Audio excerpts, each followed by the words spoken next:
이번 시간에는 책 추천을 드려보려고 합니다. 제가 지금 한 절반 정도 읽었고, 너의 이름은 가브리엘 코코마루, 저자는 서은영 씨라는 분인데 디자이너 출신의 작가라고 보시면 되겠습니다. 지금 이 책은 반려견보다는 유기견에 관한 이야기입니다. 작가가 우연히 기회가 돼서 코코라고 하는 비숑 프리제라고 하나요? 비숑 프리제 타입의 이 반려견을 입양하면서 생기는 이야기들을 좀 재미있게 풀어놓은, 저는 사실 책을 처음에 보면서부터 조금 어떤 내용일지 짐작이 가서 그런지 모르겠는데 많이 슬프더라고요. 다행히 이 책에는 두 마리의 반려견이 등장하는데 한 마리는 코코마루, 가브리엘 코코마루고, 마루 같은 경우는 그래도 좋은 주인을 만나서 사랑을 많이 받고 지내다가 그 집의 사정에 의해서 입양을 하게 된 케이스인데, 책에 보면은 바롱이라고 하는 개가 한 마리가 더 나와요. 친구인데 지금 보이는지 모르겠어요.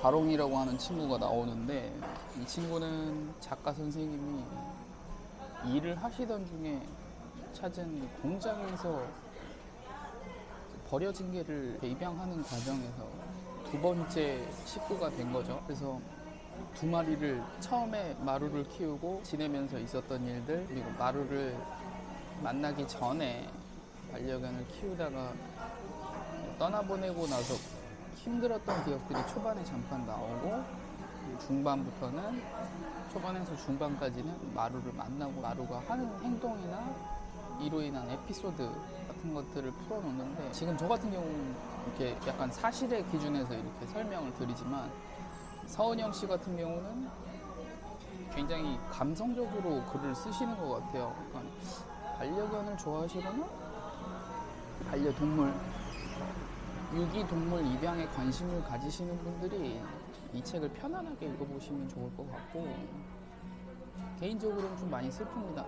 제가 남자지만 보면서 굉장히 눈시울을 적셨던 부분이 초반에 굉장히 많아요.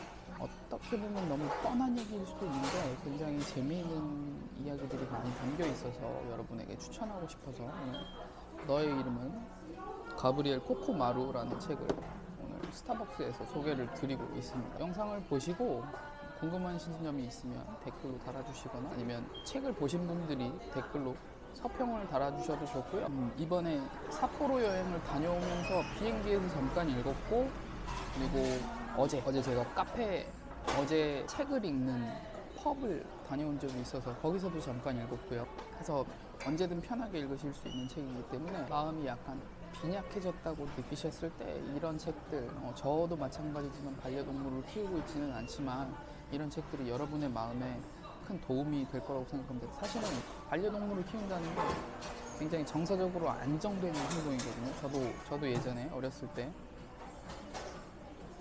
집에서 반려동물을 키워본 적이 있는 사람 입장에서 굉장히 마음의 안정감이 커집니다. 그러니까 이 책을 통해서 여러분이 반드시 반려견을 입양하시라고 이런 얘기는 당연히 아니고요. 한번 읽어보시고 이런 느낌으로 생각하는 사람도 있구나. 책이라는 게 사실은 책을 쓴 사람의 마음을 가장 잘 표현하는 그런 수단이기 때문에 책을 좋아하시는 분들께 좋은 선택이 될 거라고 생각하고, 오늘 영상을 여기서 마치도록 하겠습니다. 개를 좋아하지 않으시더라도 읽어보시면 굉장히 좋고, 실제로 반려견을 키우시거나 아니면 유기견을 입양하셔서 키우시는 분들이 반려견 친구들하고 함께 갈 수 있는 카페라거나 휴게소라거나 이런 부록 정보 같은 것들이 굉장히 잘 소개가 돼 있어서 여러분이 한번 읽어보시면 굉장히 도움이 될 거라고 생각합니다. 오늘 영상은 여기서 마치도록 하겠습니다. 감사합니다.